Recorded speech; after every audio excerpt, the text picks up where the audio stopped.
Hello there. Today we are going to go through the poem Television, written by Mr. Roald Dahl. Mr. Roald Dahl was a British poet, British author, and he was a child author as well. Means he contributed for children's literature. Like you have J.K. Rowling, who wrote Harry Potter series. We have our own Ruskin Bond, R.K. Narayan, who wrote Malgudi Days. In Bengali literature, we have Sukumar Rai, Narayan Devnath. She is a child author. This poem, Television, the poet will basically reiterate all the motions which we have heard from our parents time and again. Like, do not spend time with TV. Do not spend time with your mobile phone. Now it's 2022, so TV is not only the only mode of virtual entertainment. We have mobile phones as well, laptops, PCs, etc., etc. So what the poet says is basically to replace the habit of watching television by the habit of reading books. You replace the habit of watching television with the habit of reading books. This will sound absurd, I know, because you might say, sir, 8 hours of school, after that 2 hours of coaching, carrying all the heavy books on our back. Basically, what the poet says is to take up books which will give you real joy, like a story book, maybe a short story, maybe a long story, maybe a poem. Once you develop the habit, it takes, as the expert says, it takes 21 days to develop a habit. Once you get the habit, once you take up the habit, you will understand what real joy is. This is as per the poet. Anyway, let's start. The most important thing we have learned so far as children are concerned is never let them near your television set. A very simple explanation. The most important thing that the poet has learned, poet means poet as well as the like-minded people like him. So far children are concerned is never let them near your television set. Or better still, just don't install the idiotic thing at all. In almost every house we have been, we have watched them gaping at the screen. They loll and slop and lounge about and stare until their eyes pop out. So it's very self-explanatory, very simple. We'll look at the poetic devices here. Let's start. The most important thing we have learned so far as the children are concerned is never let. So never, two words, similar words, side by side, without a word or a letter in between. This is called epizeuxis. I'll give you one example. Say, twinkle twinkle little star. If I say rain rain go again, come again another day. So this is called epizeuxis. Then is never let them near your television set. The poet is addressing the British parents. Is a British scholar, so it's a British parents. Now the British parents are not present here. The audience is not present here, but he is addressing the British parents. Whenever you will find a narrator addressing someone who is not physically present, that person might have died also. But whenever you find a narrator narrating to someone who is not physically present there, that is called apostrophe. So here your is basically an apostrophe, as the poet is addressing to the British parents who are not present. So do not let them near your television set. Or better still, just don't install.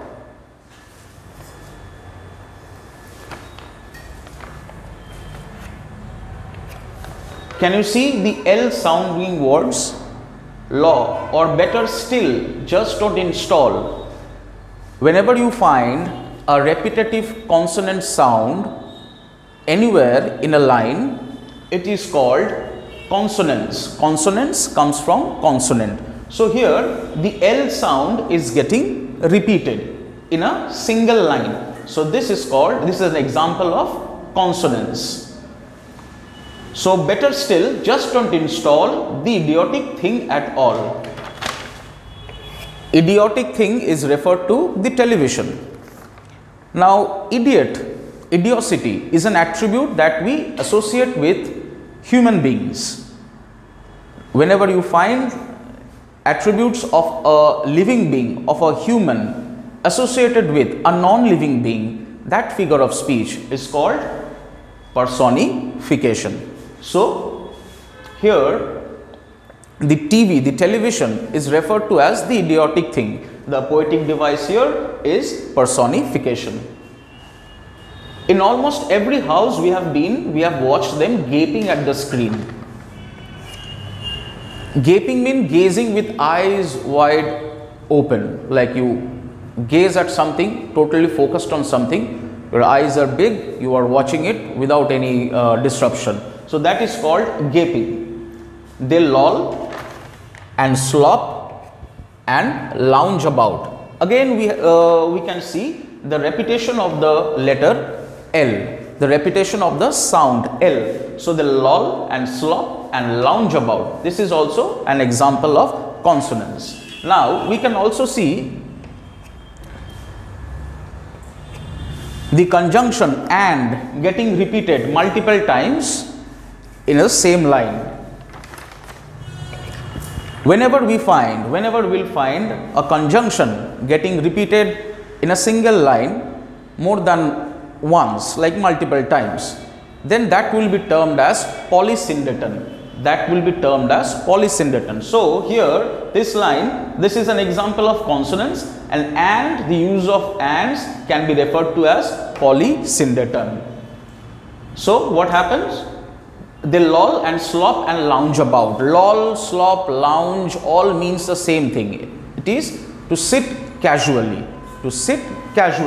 So lounge about means to sit casually. Loll and slop. Loll and slop means sometimes they lean forward, sometimes they lean backwards. They sit casually like that and stare until their eyes pop out. They keep on staring at the television set till their eyes pop out. It means as if their eyes will come out of their face. So that is an overstatement. This is an example of an overstatement. They kept gazing or gaping at the television in such a manner for such a long time until their eyes became tired. But the poet says until their eyes pop out, as if it will come out. This is an overstatement. Exaggeration. Whenever you find an overstatement or exaggeration, that will be termed as hyperbole. Say if I say, I have told you 1,000 times not to do it. I did not count for 1,000 times. That's an overstatement. So that will be termed as hyperbole. This brings us to the end of the first 10 lines. Let's go into the next 6 lines. Last week in someone's place we saw a dozen eyeballs on the floor. They sit and stare and stare and sit until they are hypnotized by it, until they are absolutely drunk with all that ghastly junk. So what happened? He went to, as he said, he went to someone's place the previous week, and there he he's relating whatever he saw. That the children, they kept on staring, sitting and staring, staring and sitting. How long? For how long? Until they were as if they were hypnotized by it. So it means, what happens when a person gets hypnotized? When a person gets hypnotized, he loses focus on everything but on the particular thing where he is required to be focused on. So their mind, their eyes, their body, everything is focused on the television screen as if they are hypnotized by it. Until they are absolutely drunk. What happened to a drunk person? A drunk person, what happens is he loses sanity, he loses rationality. it becomes difficult for him to understand what is real and what is non-real.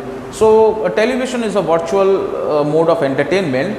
So what the poet says is, the children kept on staring at the television until they got hypnotized by it, until they were behaving like a drunk person who has lost all sense of rationality. It becomes difficult for them to understand whether they belong to the real world or to the virtual world. So what happens? They are hypnotized by whom? They got drunk by whom? By the ghastly junk. By the ghastly junk. Ghastly means, it's related to ghost. So it means it creates horror. So it's junk means trash. Whatever the contents of a television is, whatever the contents of the channels are, well, those are compared to as trash. Those are compared to as trash. And it makes sense. See, there are so many television channels. Almost all the channels have the same serials, where you will notice a particular person will cry throughout all the episodes. There is a particular person who will try to suppress the other person, and there will be a particular person who will give you some comic relief throughout. And almost all channels have their own serials. All serials have this particular type of characters. So you might say that the same content, the same story is getting wrapped up in different wrappers and being shown to us. It's like trash. Okay. Now let's get into the poetic devices. Dozen eyeball is also an example of hyperbole. As I said, it's an overstatement. Dozen eyeballs means 5 or 6 children and their eyes, but the poet did not mention like that. The poet says a dozen eyeball. That's a hyperbole, an overstatement. Hyperbole. Then they sit and stare and sit. Previously we have come across consonants. What was consonance? Consonance was consonant sound or consonant sound getting repeated in successive words or maybe in a sentence. Here S letter is also getting repeated. So this is also a consonant, but we will not term it as a consonant. We will term it as alliteration. Why? Because the S letter is at the beginning of each word. See, had the S letter been somewhere in the middle or maybe in the end, then we would have termed this as consonants. But because it's in the very first letter is the same getting repeated, we will term it as alliteration until they are hypnotized by it. So, and until they are absolutely drunk. This phrase until they are and until they are getting repeated in 2 lines. Whenever you find phrases or words getting repeated in successive lines, then it will be termed as anaphora. That will be termed as anaphora. Now we have come across this term epizeuxis as in the very 3rd line, that so far as the children are concerned is never let them near your television set.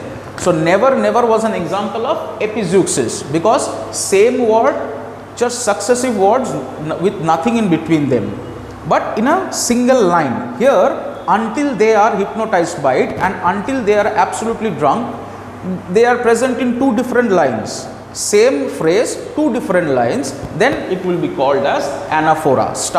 The starting phrases are same but in 2 different lines. So therefore, it will be termed as anaphora.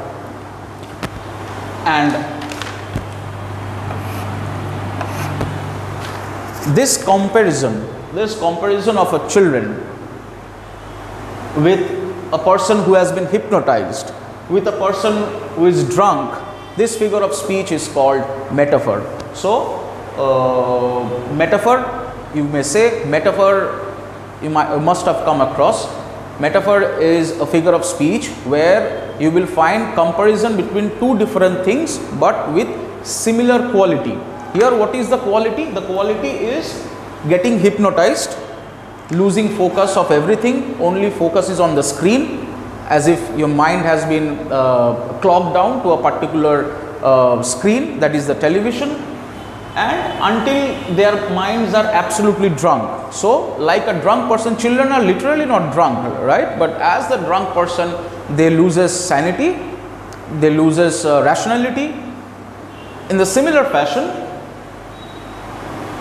the children behave like a drunk person. So the comparison between the drunk person and the children, the comparison between a person who has been hypnotized and the children is called metaphor. Is called metaphor. With all that ghastly junk. Junk, I told you, junk is trash, and ghastly. Ghastly means horror. So that brings us to the end of 1, 2, 3, 4, 5, 6. The following 6 lines. Oh yes, we know, it keeps them still. They don't climb out of the windowsill. They never fight or kick or punch. They leave you free to cook the lunch and wash the dishes in the sink. But did you ever stop to think, to wonder just exactly what this does to your beloved thought? So here, very self-explanatory, very easy. As the poet says that he understands that if a child is occupied with a television, then the parents can keep themselves busy with their household works, like they are free to cook the lunch, they can clean the dishes, and the children, they won't fight amongst themselves, they won't disturb the parents, they will not climb out of the windowsill. Sill is basically the horizontal surface under a window. So they will not run about, they will not create any kind of nuisance. So while you keep the children occupied with television, the parents can keep themselves busy with their household activities. But this is a way of keeping the children engaged. The poet agrees, but this is not the right way. As the poet here questions, he questions to again the apostrophe. I said apostrophe. The poet questions. They leave you. Did you ever stop to think, to wonder just exactly what does to your beloved thought? If you compare the advantages of making your child getting addicted to television and the weight of the disadvantages which the television will have on the child's mind, then the weight of disadvantages will definitely overpower the weight of advantages. So this is not the right way to keep your child preoccupied with the television while you are doing your own stuff. See, in the later part of the poem, the poet will say that television, what the ill effect of television is, it kills imagination. I'll give you one example. If I say Jack and Jill went up the hill to fetch a pail of water, Jack fell down, broke his crown, and Jill came tumbling after. We all know this poem. Now, when you will read this poem, say you and your friends are reading this poem from a book. In your mind, Jack and Jill will be wearing a particular colored dress. Your friend again, he will imagine Jack and Jill wearing a particular colored dress which will be different from yours. Not only that, Jack and Jill went up the hill. So, the hill, the landscape of the hill will be different in your imagination. It will be different in your friend's imagination. So, can you see how many imaginations will get cropped up in different mind? Okay, and how Jill came tumbling after, how Jack broke his crown. All these things will have a different kind of imagination in different mind. Now, if the same poem is made into a video and been shown to you in a television, then all of you will be having the same ideas. So 20 friends of yours reading this poem in a book, Jack and Jill Went Up the Hill, will have 20 different kind of imaginations, but the 20, if they are made to see it on a television, will have one, a fixed kind of an imagination. This is called the death of imagination, which television causes, and the poet will say it in the later part of the poem. So, figure of speech. Oh yes, we know it keeps them still. They don't climb out of the window sill. They never fight or kick or punch. As we have come across this line in the very first stanza, they loll and slop and lounge about. Similarly, they never fight or kick or punch. So the conjunction here is or, which is getting repeated, and therefore that will be termed as polysyndeton.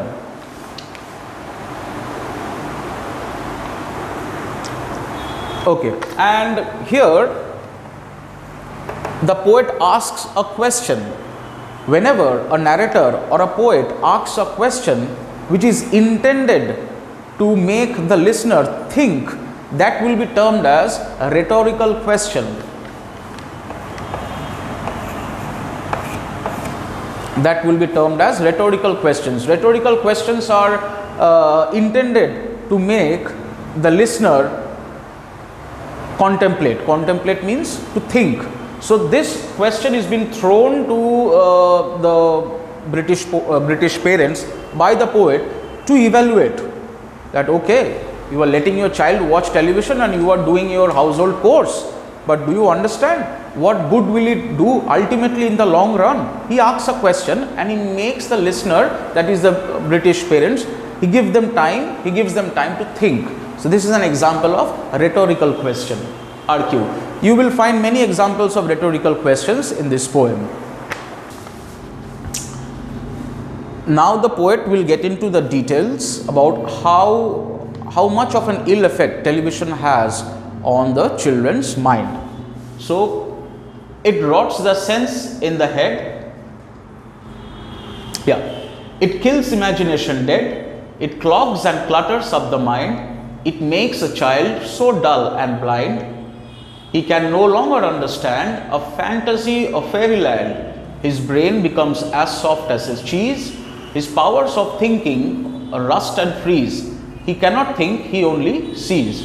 So what the poet says is very simple. What television does, it, as I said, anaphora, and the effects, it rots the sense in the head. First of all, rot. Whenever we say rot, it is associated with the word decay. So decay, what happens? What decays? A living animal or a living being decays. So here the television rots the sense in the head. The senses of the heads get decayed, get decomposed. So this is again the television compared, television a non-living thing, it's compared to decay of a living thing. The sense in a child's mind is compared with something which is getting decayed. So something which has living attributes. So therefore it will become personification. So it rots the senses in the head, personification.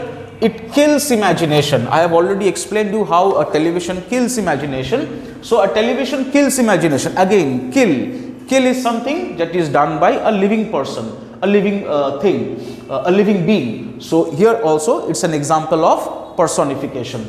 It clogs and clutters up the mind. Clogs and clutter. Clogs means blocks. It blocks imagination, and clutter is associated with untidiness. So what happens? It blocks your imagination, and television fills up your brain with untidy thoughts or concepts. So here clogs and clutters, this is an example of metaphor. This is an example of metaphor, clogs, because these are associated with things which are dirty and things which are blocking. So literally television is not blocking anything. What is getting blocked is our mind, and it makes a child as a result so dull and blind, because if you do not have an imagination in your mind, you will obviously become dull and blind. So here also the L word L letter getting repeated, and therefore it's an example of consonance. He can no longer understand a fantasy or a fairyland. If you do not read, he will not have the concept of how a fairyland looks like. Yes, the television will construct a fairyland and will be shown to him. But what about the other 5 types of imagination which he can imagine if he goes through 5 different kinds of fairy tales? His brain becomes as soft as cheese. Brain becomes, as I said, all that consonant that start with the same letter becomes alliteration, becomes, I have already given you an example. So his brain becomes as soft as cheese. His brain is compared to as a cheese. This comparison, where you will find words like as and like, we will term it as simile. Simile, metaphor, both are almost same, but when the comparison is done by using words like as and like, it becomes a simile instead of a metaphor. Okay. His power of thinking, rust and freeze. Rust is associated with iron. Freeze is also associated, freeze means getting freezed, getting consolidated, not expanding. Okay, not expanding. So what happens is power of thinking rusts, decays, deteriorates. Like the rust, whenever rust is formed in an iron, it depreciates, decays the iron. Therefore, his powers of thinking is decayed and gets frozen by television. So rust and freeze are examples of metaphor. He cannot think, he only sees. He cannot think, he stops thinking, he only sins. If you have noticed, when you scroll through Instagram, when you scroll through Facebook, other virtual media, it takes just 3 seconds to scroll, or even less than 3 seconds. How much time do you have for thinking? Not at all. You just see the first screen or the second shot, the second screen, and you keep on swiping. You hardly have any control over yourself. Okay, so this is what he says. He cannot think, he only sees. One thing you will notice is the use of the exclamation mark. The exclamation mark, it's been used extensively. Not only that, these are the lines which are written in capital letters. This actually shows how much excited the poet is. The poet gives vent to his anger, his frustrations. He is very frustrated, he is very angry when he explains how slowly television makes a child dull. Okay, makes a child dull and blind. Okay, the next lines: all right, you will cry, all right, you will say, but if we take the set away, what shall we do to entertain our darling children? Please explain. We'll answer this by asking you, what use the darlings wants to do? How use they keep themselves contented before this monster was invented? Have you ever forgotten? Don't you know? We'll say it very loud and slow. So the poet agrees. The poet agrees that the parents would ask this question, that if we take away the TV set from our children, from our beloved children, from our darling children, then how are we going to entertain them? How are they going to get entertained, in fact? So this question, the parents, they are asking, and they are also telling the poet to explain. And the poet says, we'll answer this by asking you, what use the darling ones used to do, how used they keep themselves contented before this monster was invented. The poet says, to your question, I have an answer. See, before television was invented, then also the children used to keep them entertained, right? What were those modes of entertainment? You need to imply them. It's not that which is something new. The question that you are asking already has an answer. What the children used to do before this monster was invented. Have you forgotten? Don't you know? We'll say it very loud and slow. So I'll give you the answer what our children used to do before this monster was invented. So here there is a question and there is an answer. There is a question, there is an answer. Whenever a narrator brings out a question and he himself gives an answer, that becomes a hypophora. That becomes a hypophora. Whenever you will find the narrator, he himself creates a question, like here he has asked what the children used to do before this monster was invented, and he'll also give an answer. So question and answer together, if you find in a poem or in a text, that will be termed as hypophora. Okay, we'll answer this by asking you, what used the darling ones to do? What used the darling ones to do can be rearranged as what the darling ones used to do. So this sentence can be, the words can be jumbled and it can be written in a fashion which will explain the same meaning only.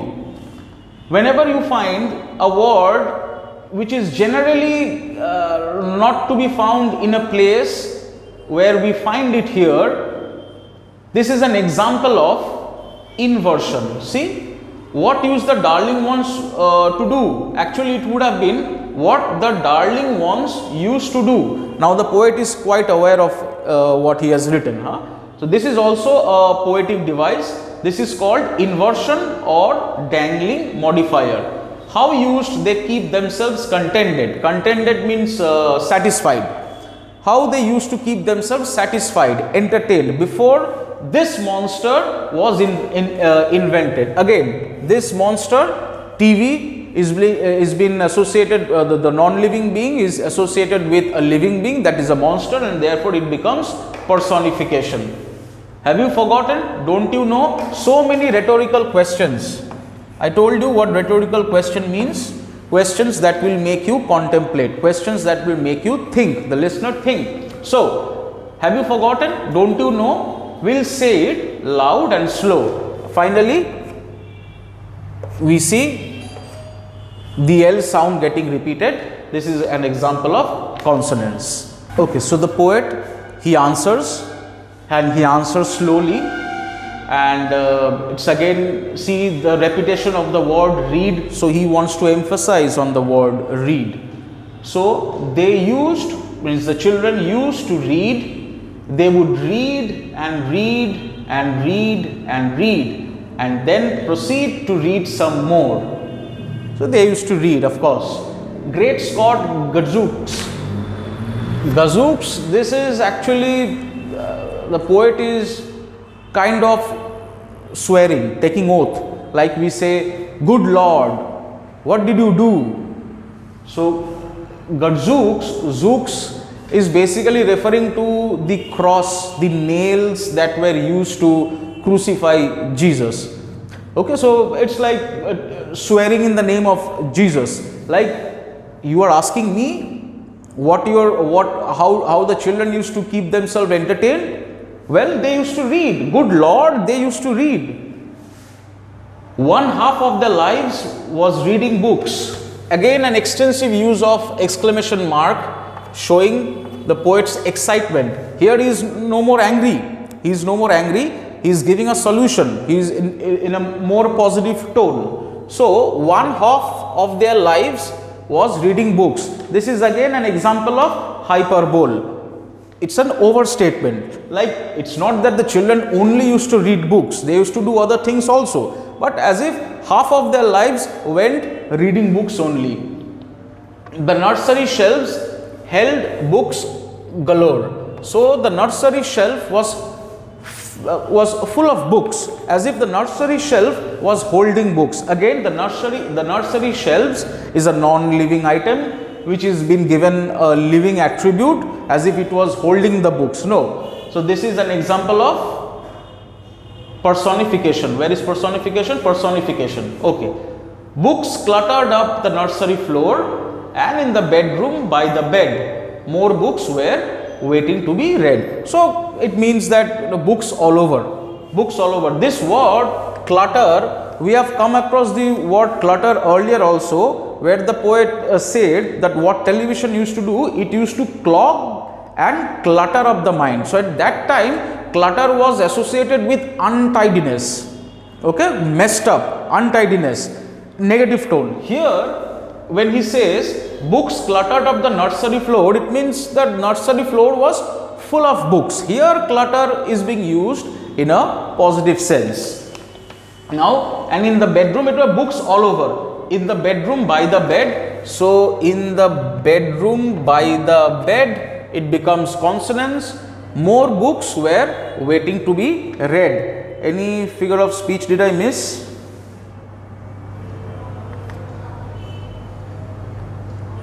No. Okay. So that is it. I'm sorry, this is not an example of consonants. Although B is a consonant, this is an example of alliteration, because the letter B is getting repeated and B is only the starting letter for each word. So we will not term it as consonants, we will term this as alliteration. Okay.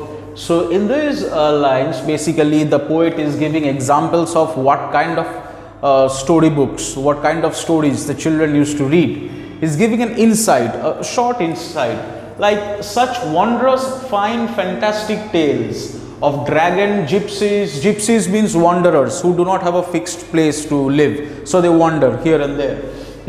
Gypsies, queens and whales, and treasure isles. Treasure isles means treasure island. See, there was a book, I'm sure you must have read, or some of you must have read, Treasure Island. It was written by Robert Louis Stevenson. These are all fables, these are all stories meant for children, which would create imagination, will build up imaginations. Lovely storybooks, lovely stories.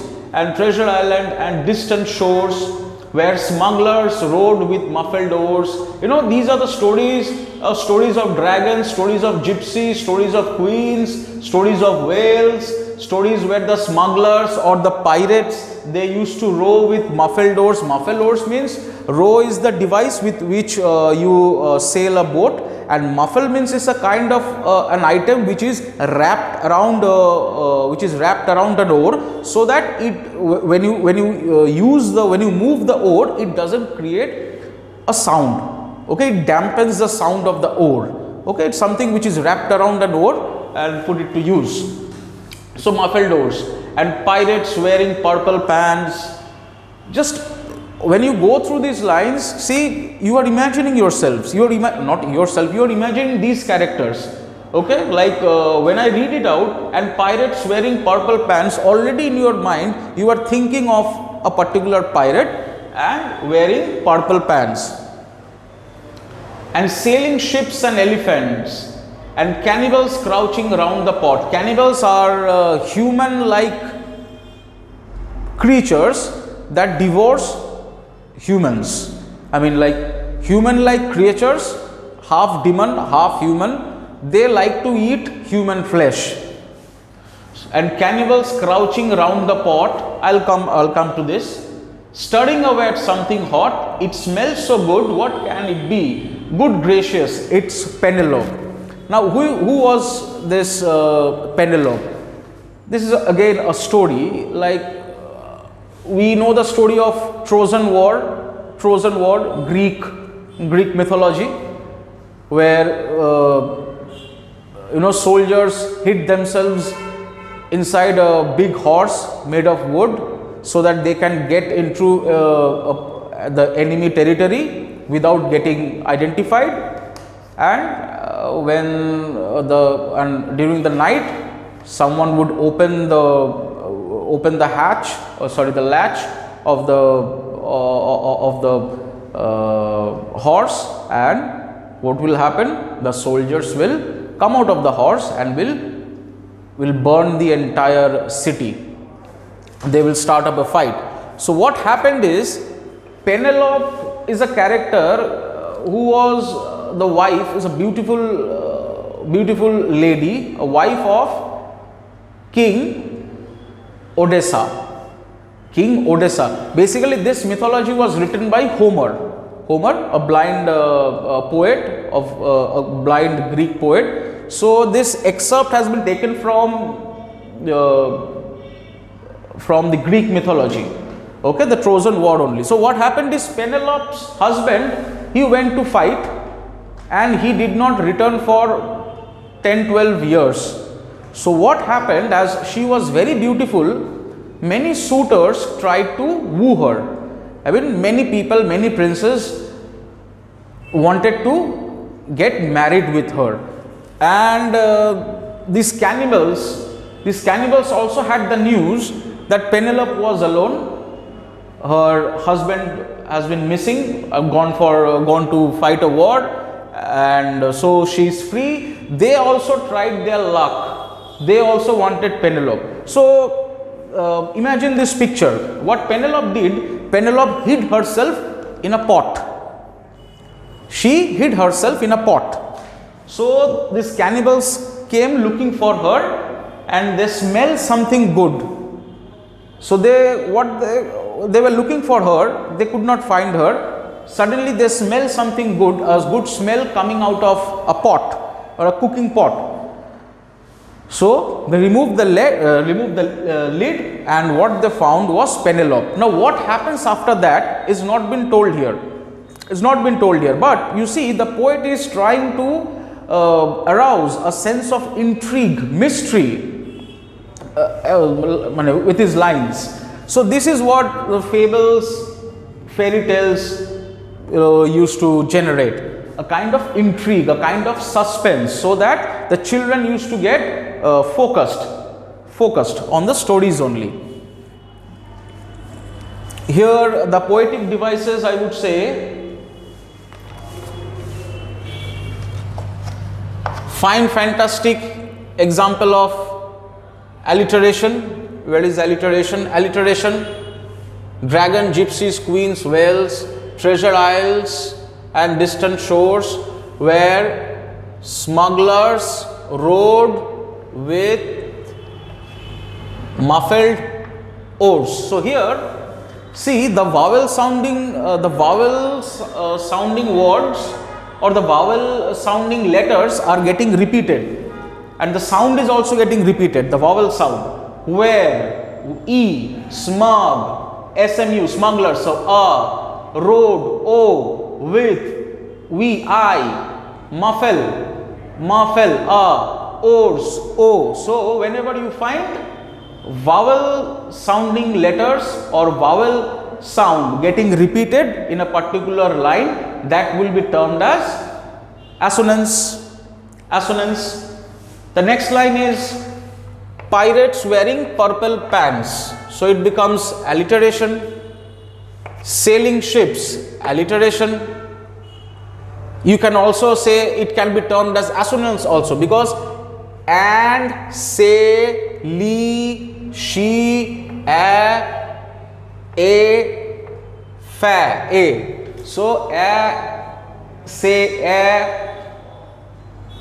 sailing, I, sheep's, e, and elephants, e, then again a. So here also you may say this is also an example of assonance. Assonance is predominant here. And also you will see and getting repeated. This is an example of, as I said, anaphora. Same word starting off but in different lines. So, and pirates wearing purple pants, and sailing ships and elephants, and cannibals crouching round the pot. Cannibals crouching, alliteration, round the pot, stirring away at something hot. It smells so good. What can it be? Good gracious, it's Penelope. Okay. So, as the poet was describing the types of stories which children used to read, now the poet will describe, give few examples of the stories with children who could not read themselves, the parents had to read it out, okay, for them. So, those are the stories like illustrative books with pictures of animals, okay, stuff like that. So, the younger ones, means very small kids, The younger ones had Beatrix Potter. Beatrix Potter was a child author, and her books mainly had tales of, tales where animals were the protagonists, were the main characters, and they were, they used to come in very, plastic books, illustrative books as we get in the market. The younger ones had Beatrix Potter with Mr. Todd, the dirty rotter. Now all these, you will find many characters here. All the characters were created by Beatrix Potter, and all the characters were some kind of an animal, like the squirrel, okay, then a pig, a squirrel nutkin, then a pig, a squirrel. These are like stories. Squirrel, nutkin, then the pigling bland. For example, pigling bland. Pigling bland was brought up in a family where there were 8 other siblings. So what happened to this piglet? He had to leave his house and then venture out. He had to venture out. So what happens to that piglet? Then Mrs. Tiggy Winkle.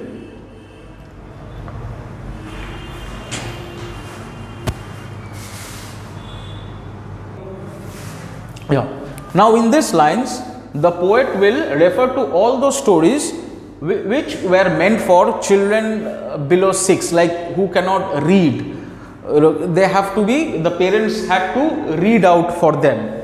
Previously he was referring to all those stories which the children, prime to their adolescence, teenage, they used to read, and now he will explain all those stories which were written by Beatrix Potter. Beatrix Potter was an author, she was a child author who used to write stories, fables, where animals were the main character.